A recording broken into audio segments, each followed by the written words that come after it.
नमस्कार। मैं अपने चैनल हिंदी कहानी पाठिका के लिए आज एक नई कहानी लेकर आई हूँ। आशा करती हूँ आप लोगों को ज़रूर पसंद आएगी। बात उन दिनों की है जब मैं बहुत छोटी थी, स्कूल में पढ़ती थी। जब भी हमारे स्कूल में छुट्टियाँ हुआ करती थी, जैसे गर्मी की छुट्टी हो या दशहरा दिवाली की, तब हम अपने गांव जाया करते थे। और गांव जाना यानी मुझे बहुत अच्छा लगता था। वहाँ का वातावरण, वहाँ का प्राकृतिक दृश्य, वहाँ खेती बाड़ी मुझे बहुत प्रिय था। मैं आज भी उस दृश्य को देखने के लिए, उस माहौल को पाने के लिए तरस उठती हूँ।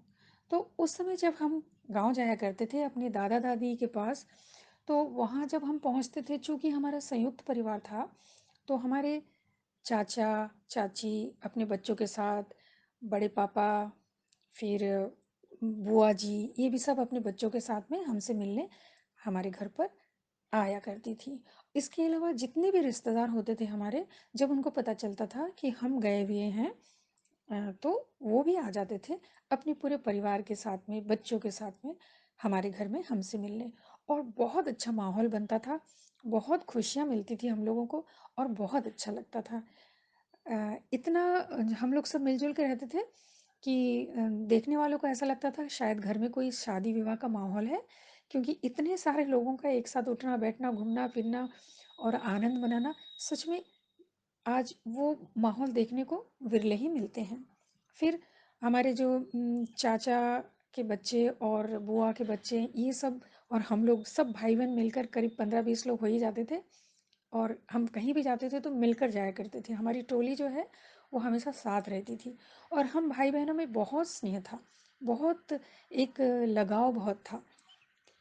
तो अब हम लोग एक दिन सुबह, यह सभी भाई बहनों ने, हम लोगों ने मिलकर तय किया कि आज सुबह नाश्ता के बाद हम बुढ़िया की बाड़ी में घूमने जाएंगे। बुढ़िया की बाड़ी हमारे दादाजी का ही एक खेती वाली ज़मीन थी, जहाँ पर कि केवल फल, फूल, सब्जियाँ, ये सब उगाया जाता था और इसका नाम रखा गया था बुढ़िया की बाड़ी।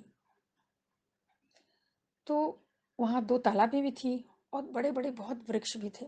वो बहुत सुंदर एक जगह था। तो हम लोगों ने सोचा क्यों ना हम वहाँ पर आज घूमने जाएँ।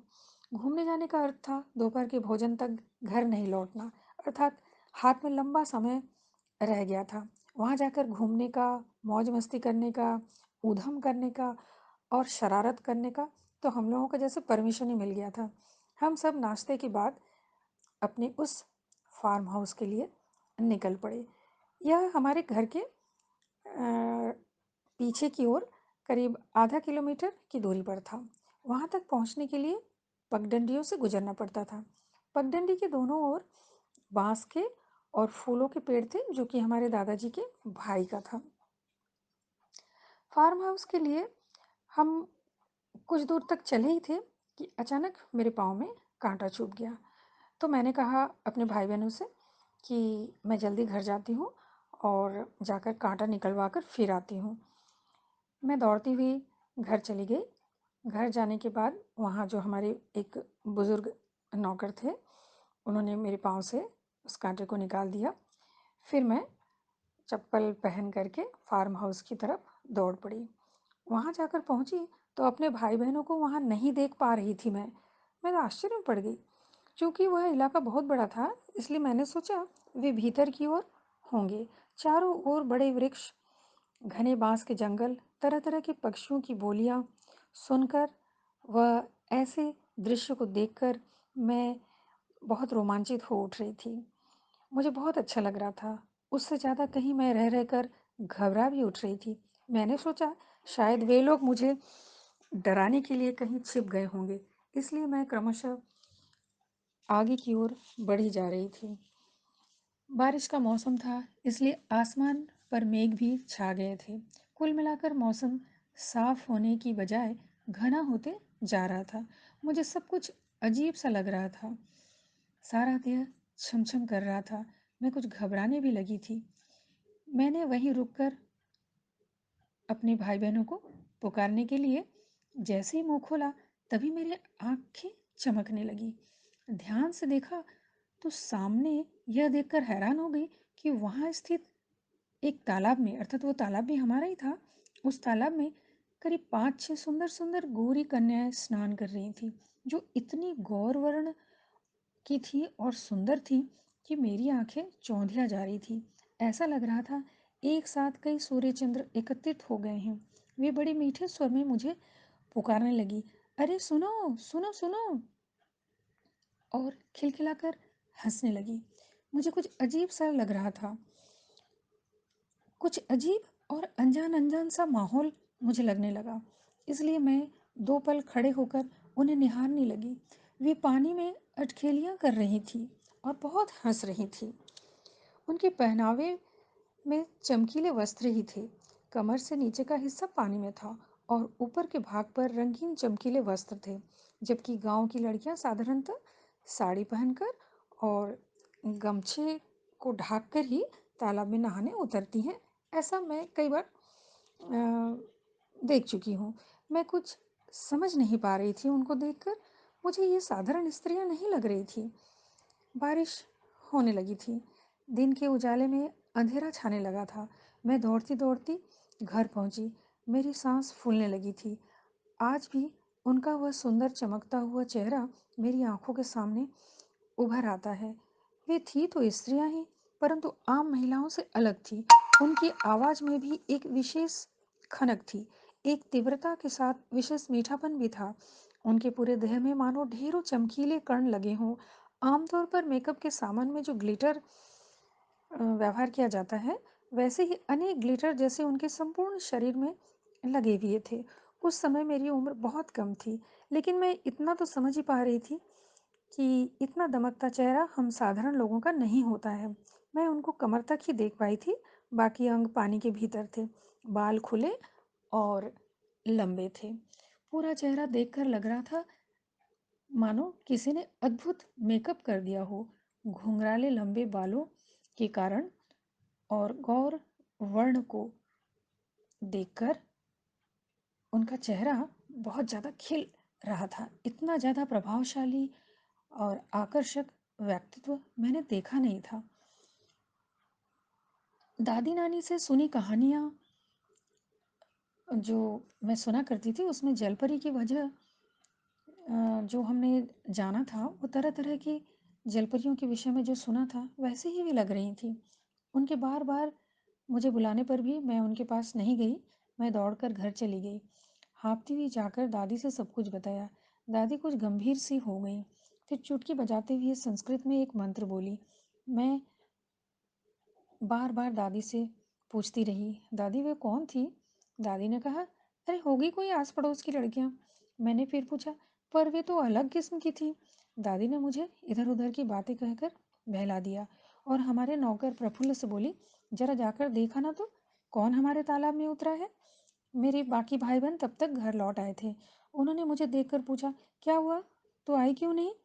तब दादी ने कहा, वो तुम लोगों को खोजते हुए गई तो थी, पर तुम लोग तो बुढ़िया के बाड़ी में नहीं थे। तो वे सब बोलने लगे कि हम जा तो वहीं रहे थे, पर रास्ते में हमें मंझले बड़े पिताजी मिल गए। वे बोले, मेरे आश्रम में चलो। तो हम उनके साथ उनके आश्रम में चले गए। दादी बोली, कम से कम किसी को भेजकर हमें बता तो देना था। ये बच्ची वहाँ तुम्हें खोजती रही। फिर बात आई गई हो गई। शाम से मुझे बुखार आ गया। दादी चिंता में पड़ गई। दादी ने हमारे एक और नौकर पहल को डॉक्टर के पास भेजा। मैं पलंग पर बेसुध पड़ी थी। बुखार से मैं चुपचाप सोई हुई थी। बारिश है कि रुकने का नाम नहीं ले रहा था। रह रहकर बिजली कड़क रही थी। माँ तो 2 दिन के लिए मामा जी के घर गई हुई थी, इसलिए दादी जी मुझे लेकर बहुत चिंतित हुए जा रही थी। सराहने वे मेरे पास बैठी हुई थी और मेरे सर पर हाथ फेर रही थी। आने जाने वाले घर के सदस्यों से कहती रही कि ये खेलती कूदती बच्ची को न जाने किसकी नज़र लग गई। रात करीब 9:30 बजे के आसपास प्रफुल्ल आकर दादी व मझले बड़े पापा से कहने लगा, मैं आपको एक बात बताना चाहता हूँ। वैसे मैं भी रात को जब फार्म हाउस में गया हूँ किसी काम से, तो मुझे किसी के वहाँ होने का आभास हुआ है। मैंने आज भी, जब तालाब से मछलियाँ निकलकर खेतों में ना बह जाए, इसलिए उस जगह पर पतली बांस की बनी चटाई लगा रहा था, तो तब मुझे लगा कि बाजू से कोई निकल गया। मैंने पूछा, कौन है? पर कोई जवाब नहीं मिला। दूसरी बार भी देखा, एक काली परछाई केले के पेड़ के मध्य से चली जा रही है। मैंने सोचा कोई चोर वगैरह होगा, यह सोचकर उसका पीछा किया, पर न जाने झाड़ियों के मध्य वह कहाँ गायब हो गया। वैसे इतनी बारिश में इस टॉर्च के सहारे मैं ठीक से कुछ देख भी नहीं पा रहा था। बड़े पापा उस पर बिगड़े और कहने लगे, चल ऐसी झूठी गपशप न किया कर, बच्चे डर जाएंगे। पहल दवा ले आया था। दादी ने मुझे हॉर्लिक्स पिलाकर दवाई दी। फिर मुझे नींद आ गई। सुबह की रोशनी के साथ मैं कुछ स्वस्थ महसूस कर रही थी। मुझे लग रहा था एक नया जीवन में मैं प्रवेश कर रही हूँ। दादी दौड़ आई, मेरे सर पर हाथ रखकर बोली, हाँ, अब बुखार नहीं है। नौकर दादी से कह रहा था। मैंने आसपास सबसे पूछा कि ऐसी कोई लड़कियां यहाँ पर कहीं बाहर से आई हुई हैं क्या, परंतु समस्त पड़ोसियों ने कहा, नहीं, हम नहीं जानते, ऐसी लड़कियों को हमने नहीं देखा है।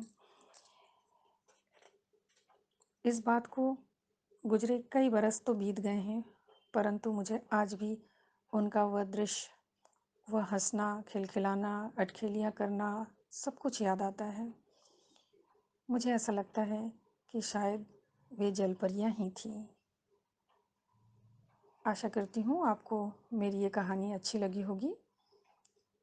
प्लीज़ आप मेरे चैनल को सब्सक्राइब कीजिए, बेल आइकन को टैप कीजिए, लाइक एवं शेयर भी कर दीजिएगा, ताकि मैं नई कहानियों को लेके फिर आपके सामने प्रस्तुत हो सकूँ। तो बस आज यहाँ तक। धन्यवाद।